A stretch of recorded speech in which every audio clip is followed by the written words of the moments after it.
मेरे भाई साहब मुझसे 5 साल बड़े, लेकिन केवल 3 दर्जे आगे।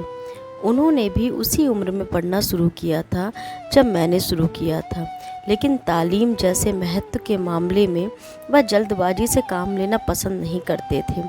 इस भवन की बुनियाद खूब मजबूत डालना चाहते थे, जिस पर आलीशान महल बन सके। 1 साल का काम 2 साल में करते थे, कभी कभी 3 साल भी लग जाते थे। बुनियाद ही पुख्ता ना हो तो मकान कैसे पायदार बने। मैं छोटा था, वह बड़े थे। मेरी उम्र 9 साल की थी, वह 14 साल के थे। उन्हें मेरी तबीयत और निगरानी का पूरा और जन्मसिद्ध अधिकार था, और मेरी शालीनता इसी में थी कि उनके हुक्म को कानून समझूं। वह स्वभाव से बड़े अध्ययनशील थे, हर दम किताब खोले बैठे रहते, और शायद दिमाग को आराम देने के लिए कभी कॉपी पर, कभी किताब के हाशियों पर चिड़ियों, कुत्तों, बिल्लियों की तस्वीर बनाया करते थे। कभी कभी एक ही नाम या शब्द या वाक्य 10-20 बार लिख डालते, कभी एक शेर को बार बार सुंदर अक्षरों में नकल करते, कभी ऐसी शब्द की रचना करते जिससे कोई ना अर्थ होता ना कोई सामंजस्य। मसलन एक बार उनको कॉपी पर मैंने ये इबारत देखी, स्पेशल अमीना भाइयों भाइयों, दरअसल भाई भाई राधे श्याम, श्री युत राधे श्याम। 1 घंटे तक इसके बाद एक आदमी का चेहरा बना हुआ था। मैंने बहुत चेष्टा की कि इस पहेली का कोई अर्थ निकालूं, लेकिन असफल रहा और उनसे पूछने का साहस ना हुआ। वह 9वीं जमात में थे, मैं 5वीं में। उनकी रचनाओं को समझना मेरे लिए छोटा मुंह बड़ी बात थी। मेरा जी पढ़ने में बिल्कुल ना लगता था। 1 घंटा भी किताब लेकर बैठना पहाड़ था। मौका पाते ही हॉस्टल से निकलकर मैदान में आ जाता और कभी कभी कंकरियाँ उछालता, कभी कागज़ की तितलियाँ उड़ाता, और कहीं कोई साथी मिल गया तो पूछना ही क्या। कभी 4 दीवारी पर चढ़कर नीचे कूद रहे हैं, कभी फाटक पर सवार उसे आगे पीछे चलाते हुए मोटर कार का आनंद उठा रहे हैं। लेकिन कमरे में आते ही भाई साहब का रौद्र रूप देखकर प्राण सूख जाते। उनका पहला सवाल होता, कहाँ थे? हमेशा यही सवाल इसी ध्वनि में पूछा जाता था, और इसका जवाब मेरे पास केवल मौन था।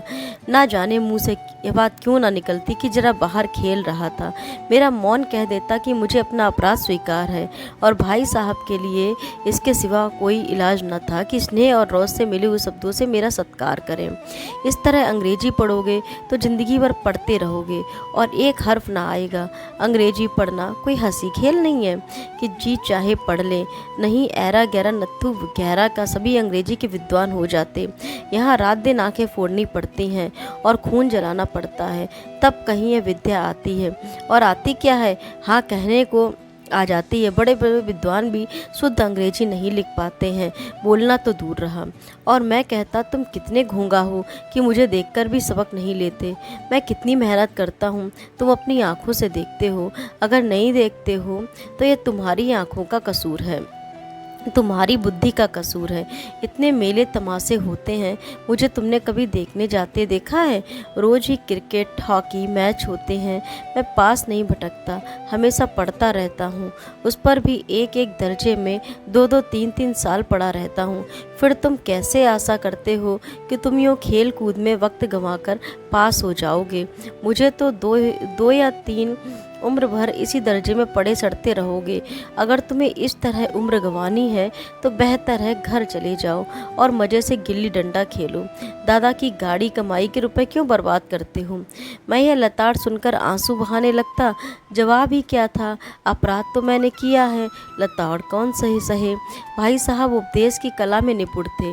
ऐसी ऐसी लगती बातें कहते, ऐसी ऐसी सुक्ति बाढ़ चलाते कि मेरे जिगर के टुकड़े टुकड़े हो जाते और हिम्मत छूट जाती। इस तरह जान तोड़कर मेहनत करने की शक्ति मैं अपने में ना ला पाता, और उस निराशा में जरा देर के लिए मैं सोचने लगता, क्यों ना घर ही चला जाऊं। जो काम मेरे बुत्ते के बाहर है उसमें हाथ डालकर क्यों अपनी ज़िंदगी खराब करूं। मुझे अपना मूर्ख रहना मंजूर था, लेकिन उतनी मेहनत मुझसे ना हो पाती। मुझे तो चक्कर आ जाता था, लेकिन घंटे 2 घंटे बाद निराशा के बादल फट जाते और मैं इरादा करता कि आगे भी जी खूब जी लगाकर पढ़ूंगा। चटपट एक टाइम टेबल बना डालता, बिना पहले से नक्शा बनाए, बिना कोई स्कीम तैयार किए काम कैसे शुरू करूं। टाइम टेबल में खेल कूद की मदद बिल्कुल उड़ जाती। प्रातःकाल 6 बजे उठना, मुंह हाथ धोना, नाश्ता करना, नाश्ता करके पढ़ने बैठ जाना। 6 से 8 से 9 तक हिसाब, 9 से 9:30 तक इतिहास, फिर भोजन और 3:30 बजे स्कूल से वापस होकर आधा घंटा आराम। 4 से 5 तक भूगोल, 5 से 6 तक ग्रामर, आधा घंटा हॉस्टल के सामने ही टहलना। 6:30 से 7 तक अंग्रेजी कंपोजिशन, फिर भोजन करके 8 से 9 तक अनुवाद, 9 से 10 तक हिंदी, 10 से 11 तक विविध विषय, फिर विश्राम। मगर टाइम टेबल बना लेना एक बात है, उस पर अमल करना दूसरी बात है। पहले ही दिन से उसकी अवहेलना शुरू हो जाती। मैदान की वह सुखद हरियाली, हवा के वह हल्के हल्के झोंके, फुटबॉल की उछल कूद, कबड्डी के वह दांव घात, वॉलीबॉल की वह तेजी और फुर्ती मुझे अज्ञात और अनिवार्य रूप से खींच ले जाती, और वहाँ जाते ही मैं सब कुछ भूल जाता। वह जानलेवा टाइम टेबल, वह आँख फोड़ पुस्तकें किसी की याद ना रहती, और फिर भाई साहब की वो नसीहत और फजीहत का अवसर मिल जाता। मैं उनके साए से भागता, उनकी आंखों से दूर रहने की चेष्टा करता। कमरे में इस तरह दबे पांव आता कि उन्हें खबर ही ना हो। उनकी नज़र मेरी ओर उठी और मेरे प्राण निकल गए। हमेशा सिर पर एक नंगी तलवार सी लटकती रहती।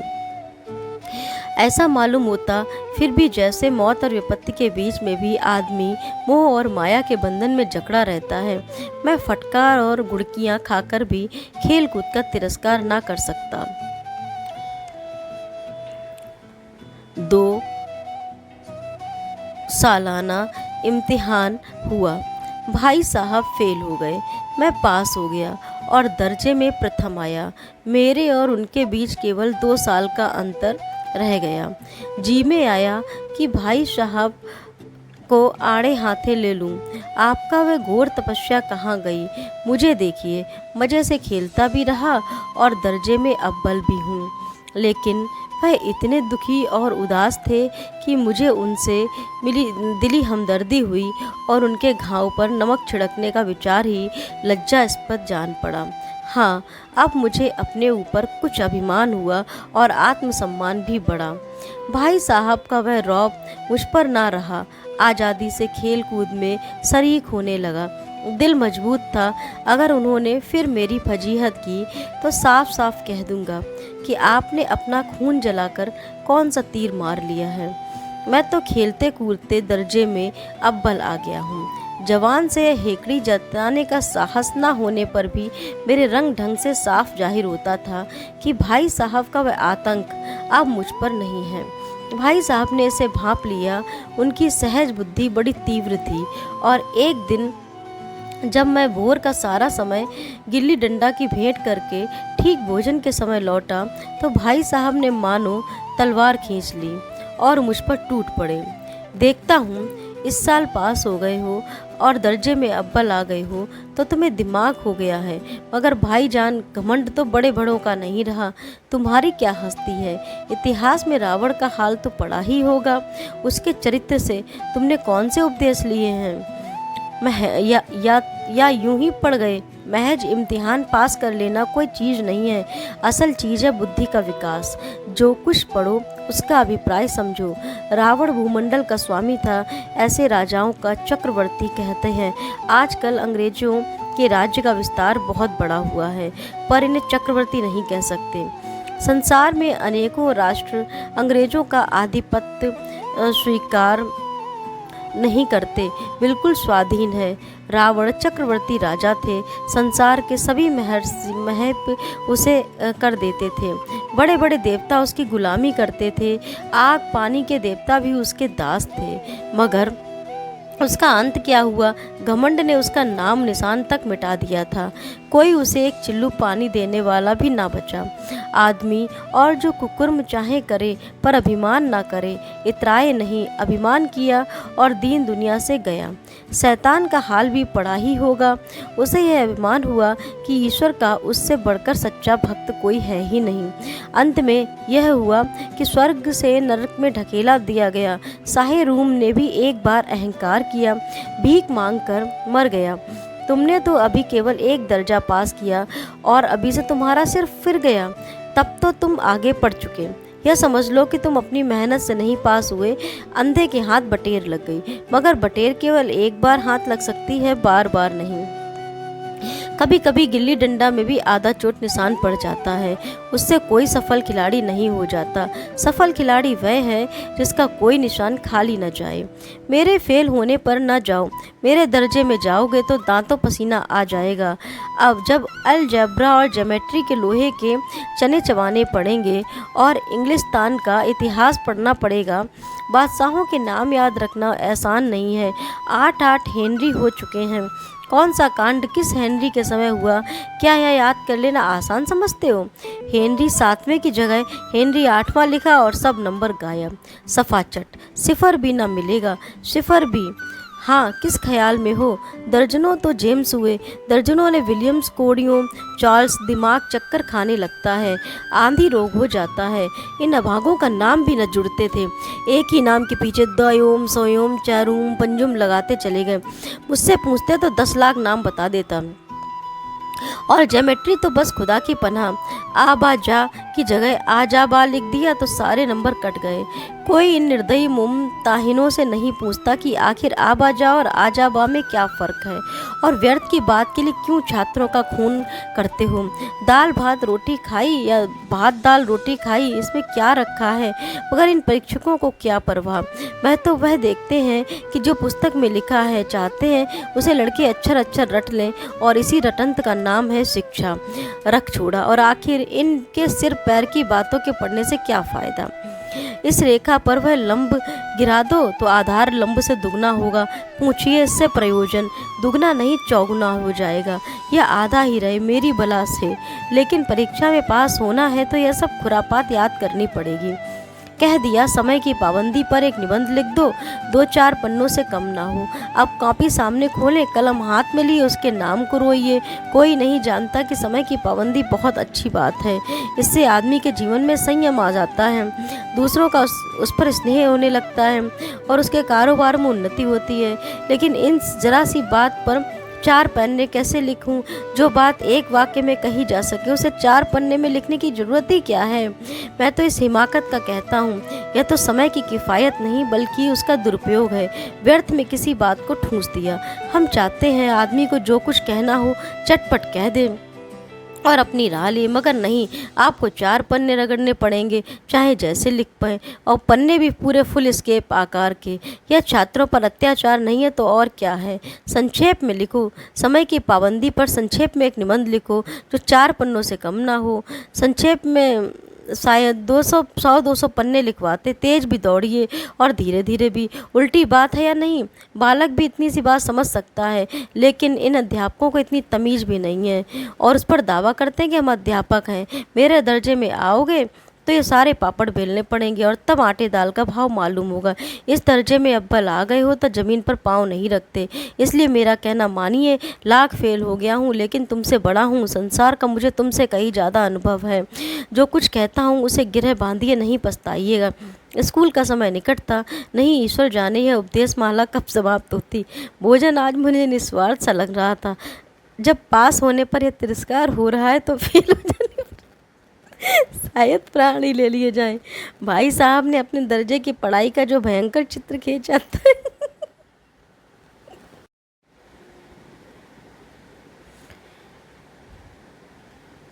बस इतना कि रोज़ का टास्क पूरा हो जाए और दर्जे में जलील ना होना पड़े। अपने ऊपर जो विश्वास पैदा हुआ था वह फिर लुप्त हो जाए और फिर चोरों का सा जीवन कटने लगा। 3 बार फिर सालाना इम्तिहान हुआ और कुछ ऐसा संयोग हुआ कि मैं फिर पास हो गया और भाई साहब फिर फेल हो गए। मैंने बहुत मेहनत की पर ना जाने कैसे दर्जे में अव्वल आ गया। मुझे खुद अचरज हुआ। भाई साहब ने प्राणांतक का परिश्रम किया था, कोर्स का एक एक शब्द चाट दिए। 10 बजे तक रात तक इधर, 4 बजे भोर से उधर, न जाने के पहले मुद्रा कांतिहीन हो गई थी, मगर बेचारे फेल हो गए। मुझे उन पर दया आती थी। नतीजा सुनाया गया तो वह रो पड़े और अब मैं भी रोने लगा। अपने पास होने वाली खुशी आधी हो गई। मैं भी फेल हो गया होता तो भाई साहब को इतना दुख ना होता, लेकिन विधि की बात को कौन टाले। अब भाई साहब के बीच मैं अब केवल एक दर्जे का अंतर रह गया था। मेरे मन में एक कुटिल भावना उदय हुई, कहीं भाई साहब 1 साल फेल और हो जाएं तो मैं उनके बराबर हो जाऊं, फिर वह किस आधार पर मेरी फजीहत कर सकेंगे। लेकिन इस कमीने विचार को दिल से बलपूर्वक निकाल डाला। आखिर वह मुझे मेरे हित के विचार से ही तो डांटते हैं। मुझे उस वक्त अप्रिय लगता है अवश्य, मगर यह शायद उनके उपदेशों का ही असर हो कि मैं दनादन पास होता जाता हूँ, और इतने अच्छे नंबरों से। अब भाई साहब बहुत कुछ नर्म पड़ गए थे। कुछ बार मुझे डांटने का अवसर पाकर भी उन्होंने धीरज से काम लिया। शायद अब वह खुद समझने लगे थे कि मुझे डांटने का अधिकार उन्हें नहीं रहा, या रहा भी तो बहुत कम। मेरी स्वच्छंदता भी बढ़ी। मैं उनकी सहिष्णुता का अनुचित लाभ उठाने लगा। मुझे कुछ ऐसी धारणा हुई कि मैं तो पास ही हो जाऊंगा, पढ़ूं या ना पढ़ूं। मेरी तकदीर बलवान है, इसलिए भाई साहब के डर से जो थोड़ा बहुत पढ़ लिया करता था वह भी बंद हो गया। मुझे कन कौवे उड़ाने का नया शौक़ पैदा हो गया था, और अब सारा समय पतंगबाजी को ही भेंट होता था। फिर भी मैं भाई साहब का अदब करता था और उनकी नज़र बचाकर कनकौवे उड़ाता था। माजा देना, कन्ने बांधना, पतंग टूर्नामेंट की तैयारी आदि समस्याएं अब गुप्त रूप से हल की जाती थीं। मैं भाई साहब को यह संदेह न करने देना चाहता था कि उनका सम्मान और लिहाज मेरी नज़रों से कम हो गया है।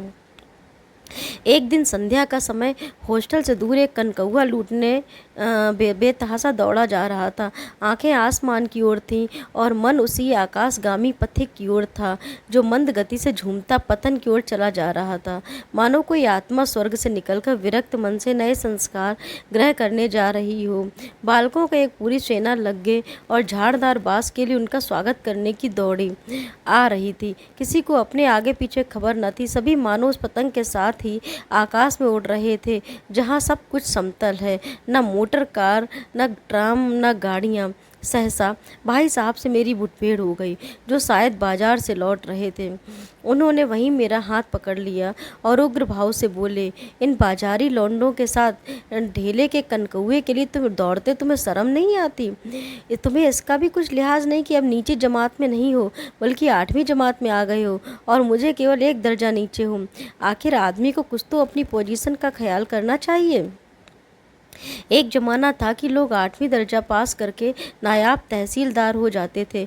मैं कितनी मिडिल लड़कियों को जानता हूँ जो आज अव्वल दर्जे के डिप्टी मजिस्ट्रेट या सुपरिटेंडेंट हैं। कितने ही 8वीं जमात वाले हमारे लीडर और समाचार पत्रों के संपादक हैं। बड़े बड़े विद्वान उनकी मातहती में काम करते हैं, और तुम उसी 8वें दर्जे में आकर बाजारी लौंडों के साथ कनकौए के लिए दौड़ रहे हो। मुझे तुम्हारी इस कम अक्ली पर दुख होता है।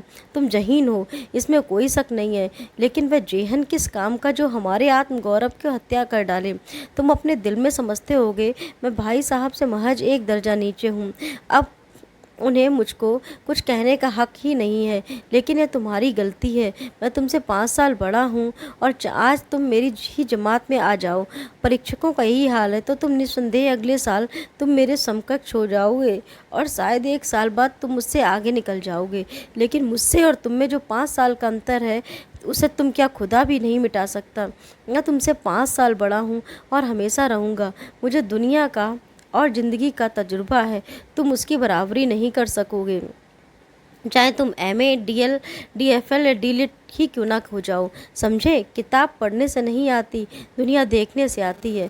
हमारी अम्मा ने कोई दर्जा पास नहीं किया और दादा भी शायद 5वीं 6ठी जमात के हैं। हम दोनों चाहे सारी दुनिया की विद्या पढ़ लें, अम्मा और दादा को हम समझाने और सुधारने का अधिकार हमेशा रहेगा। केवल इसलिए नहीं कि वो हमारे जन्मदाता हैं, बल्कि इसलिए कि उन्हें दुनिया का हमसे ज़्यादा तजुर्बा है और रहेगा। अमेरिका में किस तरह की राज व्यवस्था है। 8वें हेनरी ने कितने ब्याह किए, आकाश में कितने नक्षत्र हैं, ये बात चाहे उन्हें ना मालूम हो, लेकिन हजारों ऐसी बातें हैं जिनका ज्ञान उन्हें हमसे और तुमसे ज़्यादा है। दैव ना करे आज मैं बीमार हो जाऊं तो तुम्हारे हाथ पांव फूल जाएंगे। दादा को तार देने के सिवा तुम्हारे पास और कुछ ना सूझेगा, लेकिन तुम्हारी जगह पर दादा हो तो किसी की तार ना दें, घबराएंगे नहीं, बदहवास नहीं होंगे, पहले खुद मर्ज पहचान कर इलाज करेंगे, उसमें सफल ना हुए तो किसी डॉक्टर को बुलाएंगे। बीमारी तो खैर बड़ी चीज़ है, हम तुम तो इतना भी नहीं जानते कि महीने भर का खर्चा महीने भर कैसे चले। जो कुछ दादा भेजते हैं उसे हम 20-22 तक खर्च कर डालते हैं और पैसे पैसे का मोहताज हो जाते हैं।